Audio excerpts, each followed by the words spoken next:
Sejam todos muito bem-vindos a mais um vídeo do canal baseado em fatos reais. Hoje conheceremos a história de uma mulher intrigante, uma vilã, uma heroína, uma criminosa, que empresta o seu nome a milhares e milhares de lojas e produtos e itens e coisas que existem no Brasil.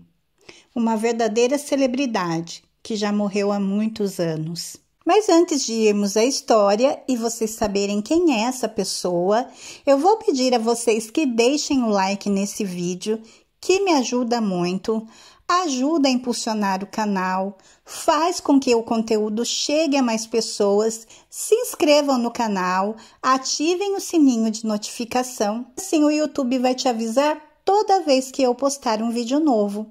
E compartilhem com seus amigos, com seus parentes, com seus vizinhos, em uma rede social. Peça para eles virem até aqui conhecer as histórias da Andy e também se inscreverem no canal.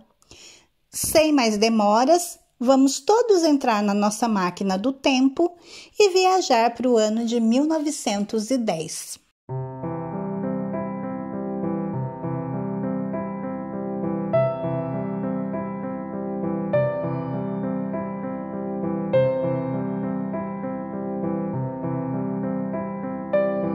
Nosso vídeo, nós conheceremos a história de Maria Gomes de Oliveira. Vocês não sabem quem é, né? Ela também ficou conhecida como Maria de Déa. Talvez alguns saibam quem é. Mas, após a sua morte, ela ficou conhecida como Maria Bonita. Agora todos sabem quem é. Maria Bonita, ela nasceu em Paulo Afonso em 17 de janeiro de 1910 e ela faleceu em Poço Redondo em 28 de julho de 1938. Ela foi uma cangaceira brasileira e foi companheira de Virgulino Ferreira da Silva, o Lampião, e a primeira mulher a participar de um grupo de cangaceiros. Maria Bonita, ela era então uma cangaceira e ela era tão brutal quanto seu marido, seu companheiro, o Lampião. E ela foi a primeira mulher a integrar o grupo e ela então abre espaço para que outras mulheres fizessem o mesmo. Maria Bonita, ela ganhou o seu apelido após o seu falecimento. A imprensa assim apelidou logo após ela ser morta. Ela foi a primeira cangaceira mulher e isso deu abertura para que outros grupos de cangaço recrutassem mulheres em suas jornadas. Rompendo com as tradições regionais, essas moças, elas largavam suas casas e tinham a oportunidade de se desligar de alguns hábitos impostos ao gênero feminino naquela época. Apesar da abertura feita por ela em sua iniciativa a tornar-se parte do bando, Maria quis, e ela quis muito, fazer parte daquilo. No entanto, nem todas as mulheres iam para o cangaço por opção. Muitas eram raptadas e eram forçadas a acompanhar as jornadas das quadrilhas. As mulheres do bando não se apoiavam. Cobrar uma postura feminista delas naquele ambiente era exigir demais.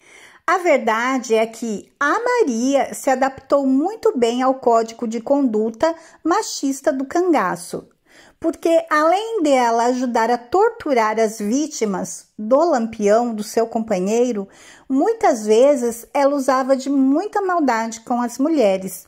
Ela arrancava os brincos das mulheres até rasgar as orelhas, os lóbulos.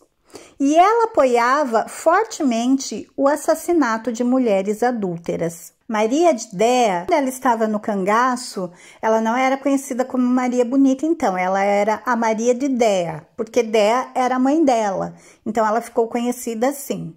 E ela andava pelo sertão com muitas joias, que na época eram as mais caras de toda a região.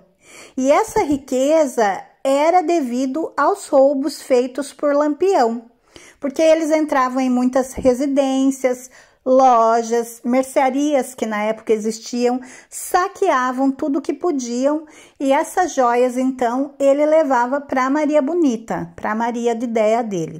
Em uma mão, Maria Bonita carregava anéis em todos os dedos e na outra empunhava um revólver Colt calibre 38. Seu punhal de estimação tinha 32 centímetros e era feito de prata, marfim e ônix, demonstrando o poder que exercia no Nordeste junto com o seu parceiro Lampião. Na verdade, as histórias não oficiais contam é que quem na verdade mandava e comandava no bando era a Maria Bonita, né? Porque tem sempre aquela coisa, um homem quando ele ama uma mulher, ele sempre ouve o que ela tem a dizer. E o mesmo Lampião fazia, porque gostava muito de Maria Bonita. Então Maria Bonita acabava passando para ele o que ela queria e como ela queria, e ele acabava dando essas ordens ali para o bando. Então, na verdade, por detrás, quem estava comandando era Maria Bonita. Existia uma outra mulher no cangaço, também muito conhecida, que era Dadá. A Dadá, ela foi heroína, guerreira e foi a única mulher a portar um fuzil no bando de Lampião, que ela chegou a liderar. E a Dadá, ela era companheira ou esposa do Corisco. O Corisco resistiu por mais de 2 anos até o brutal fim da gangue nas mãos da polícia. Ele foi um ícone da rebeldia do cangaço. E a verdade era que a Dadá detestava Maria Bonita, principalmente devido ao fato que ela mandava e desmandava no cangaço. Por mais que ela fosse rainha também do subgrupo de cangaceiros do Corisco, que era o seu marido, a Dadá não tinha a mesma autoridade que Maria e, por vezes, ela era desrespeitada pelos cangaceiros, coisa que eles jamais ousariam ou pensariam fazer com Maria Bonita. A Dadá, por muitas vezes, dizia sobre a Maria Bonita, palavras de Dadá, dizendo sobre Maria Bonita: ela é abusada, ranzinza, orgulhosa, metida besta, barulhenta e arrumadinha feito uma boneca. Ela vai ingressar no bando de Lampião em meados de 1930. Maria Gomes de Oliveira, conhecida como Maria Bonita. Ela nasceu numa pequena fazenda no povoado de Malhada da Caiçara, município da Glória, atual cidade de Paulo Afonso, na Bahia, no dia 8 de março de 1911. E vejam bem o dia em que Maria Bonita nasceu, 8 de março. Filha dos pequenos lavradores José Gomes de Oliveira e Maria Joaquina Conceição de Oliveira. Com 15 anos, Maria foi obrigada a se casar com o sapateiro José Miguel da Silva, que era um primo distante dela. Mas as brigas eram constantes e o casamento não deu certo. Depois de cada briga, Maria Bonita buscava abrigo na casa dos pais. Em 1928, ela resolveu se separar definitivamente do marido. Nessa época, a separação ainda era algo não muito aceitável. Em 1929, ela estava morando na casa dos pais quando ela conhece Lampião, que em suas andanças passava com seu bando pelas fazendas da região. Maria trabalhava como costureira e Lampião começou a levar as bolsas que eles carregavam para que Maria costurasse. E eles acabaram assim se conhecendo. E a atração foi recíproca. Maria era baixinha, com olhos e cabelos castanhos. Era uma mulher bonita e determinada, e isso chamou muita atenção do cangaceiro Lampião. Maria Bonita também se encantou muito com Lampião. Em meados de 1930, Maria Bonita passou a fazer então parte do bando de Lampião. Foi a primeira mulher a ingressar no cangaço. Depois da Maria Bonita, mais de 30 mulheres participaram da vida do bando. A Bahia foi o estado que forneceu o maior número de moças ao banditismo do sertão nordestino, seguido por Sergipe, Alagoas e Pernambuco.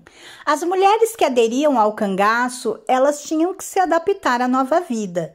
Não havia chance para arrependimento. Elas levavam uma vida de nômade, muitas vezes mal alimentada, tendo que caminhar quilômetros sob o sol e a chuva, além de enfrentar os combates violentos contra as forças policiais. Nos jornais da época, aquelas mulheres eram chamadas de bandoleiras, megeras e amantes.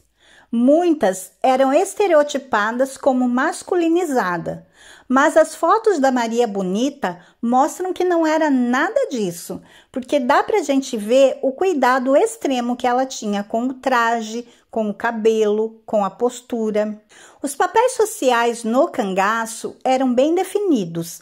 Ao homem cabia zelar pela segurança e sustento dos bandos. À mulher, ser esposa e companheira. Durante a gestação, elas ficavam escondidas. Depois do nascimento do bebê, elas eram obrigadas a entregar a criança a amigos e retornar ao cangaço.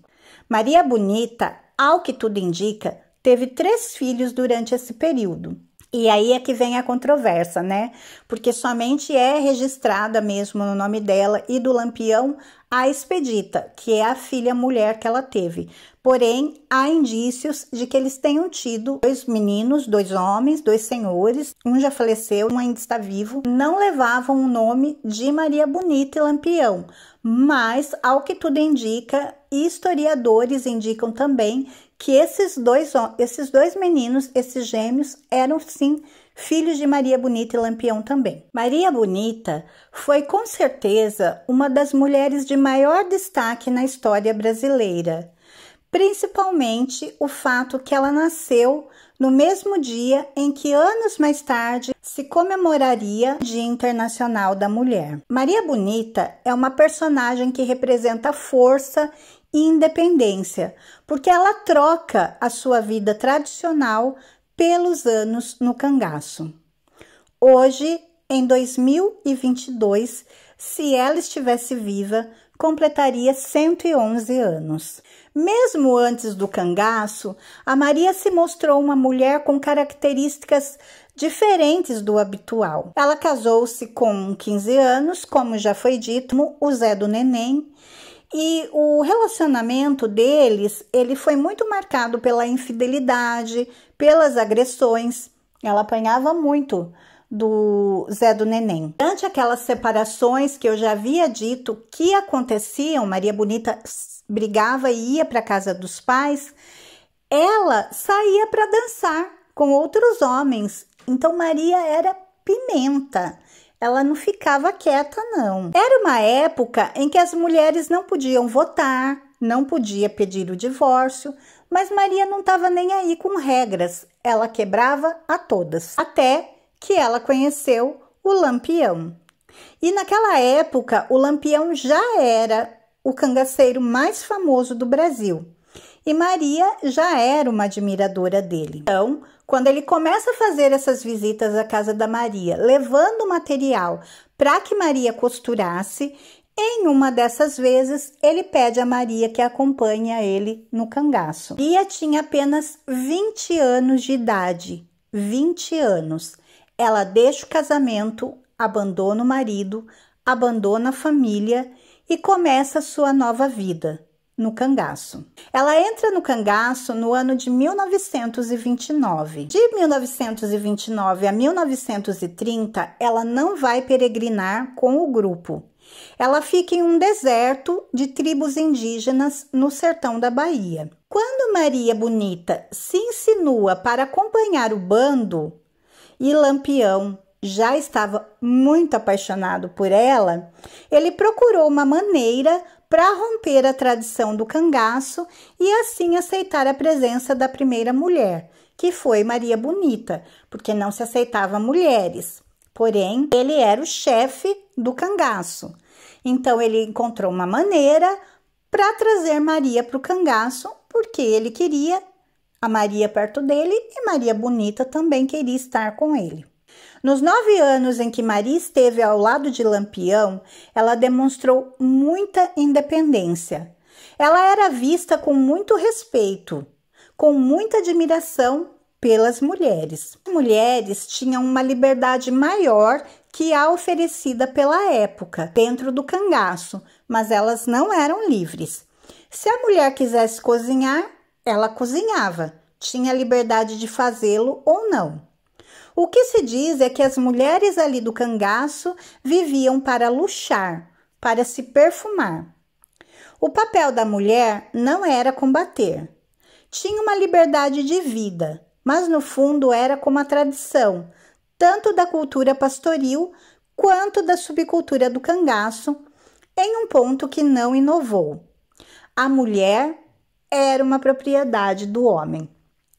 Se houvesse adultério, o marido traído poderia matá-la. A Maria Bonita, ela vai ajudar muito o Lampião no processo de criar uma identidade estética para o cangaço, porque ela participou ativamente no processo da confecção das peças e dos bordados que fizeram parte da história do grupo.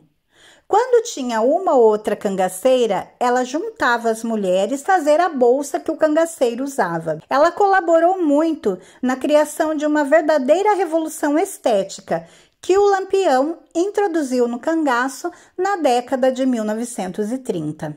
Maria Bonita engravida logo após ir viver com o Lampião, mas ela sofre um aborto. Em 1932, no entanto, ela engravida novamente e vai ter então a sua filha no meio da caatinga com a ajuda do companheiro, que é a Expedita. E é uma mulher que admira muitos pais, que tem lutado muito pela memória dos pais, inclusive pela volta do cangaço. Eu não vou entrar em detalhes porque não é a história da Expedita, mas se vocês procurarem na internet, tem muita coisa dela, muitas entrevistas em que ela fala ser a favor da volta do cangaço e ela admira muito os pais dela. Dita é então entregue a pessoas próximas ao casal que não viviam no cangaço, porque não era permitido e nem tinha condições de ter uma criança no cangaço. A Expedita é entregue a esse casal que cria uma menina, porém, a Bonita e Lampião sempre iam visitar a filha. Inclusive, a Expedita conta numa reportagem que ela se lembra muito bem da última vez que os pais estiveram lá, que ela devia ter por volta de 5 ou 6 anos, se lembra do Lampião chegando, da Maria Bonita chegando, e que o Lampião, principalmente, era muito carinhoso com a menina, dava muito amor, muito carinho, muita atenção. Essa a emboscada que põe fim às vidas de Lampião, Maria Bonita e mais 9 cangaceiros. Eles morreram em combate com a polícia lagoana numa emboscada armada pelos policiais, na qual os 11 foram mortos em município de Poço Redondo, em Sergipe. O ano era 1938 e Virgulino Ferreira da Silva, o Lampião, tinha 40 anos e 21 dias de idade quando foi abatido. A morte do Lampião, Maria Bonita e parte do bando ocorreu pelas mãos de volantes de Alagoas, a polícia militar da época, mas território sergipano. O grupo foi pego de surpresa na madrugada do dia 28 de julho de 1938, ao final do combate no meio da caatinga. Eles foram decapitados e as cabeças ficaram expostas, inicialmente na margem do Rio São Francisco, na cidade de Piranhas, em Alagoas. E o objetivo desse ato tão macabro de deixar as cabeças expostas era mostrar à população que havia acabado com a vida de um mito do sertão. O fato de Lampião ter ferido seu olho direito anos antes e perdido a visão era a prova de que uma das cabeças expostas era mesmo do Virgulino Ferreira, incluindo a cabeça de então Maria Bonita, que é nesse momento que ela ganha o apelido de Maria Bonita, porque um dos policiais vai olhar e vai falar, ela era mesmo bonita. A fama da beleza da Maria Bonita corria ali entre o sertão. E quando o policial vê então ela ali, já sem vida, ele admite que ela era realmente muito bonita. E é nesse momento que ela vai ganhar o apelido de Maria Bonita. Inclusive, a cabeça dela, então, segue um cortejo por várias cidades nordestinas até que as cabeças são levadas para o Instituto Médico Legal, na Bahia. A cabeça, então, da Maria Bonita, juntamente com um dos outros do bando, vão ficar expostas, inclusive em um museu, de 1938 a 1969, quando, então, é decidido que essas cabeças têm que ter um fim digno e são entregues aos familiares para que possam ser enterrados. O paradeiro das cabeças, onde a família enterrou, é desconhecida, apesar que alguns familiares afirmam que elas estão enterradas em um cemitério de Aracaju. O que é certo é que termina de uma maneira muito macabra, então, a história da Maria Bonita, essa mulher de tanta garra, de tanta coragem e de tanta força. Existem no Brasil milhões de lojas, de produtos, tudo leva o nome da Maria Bonita.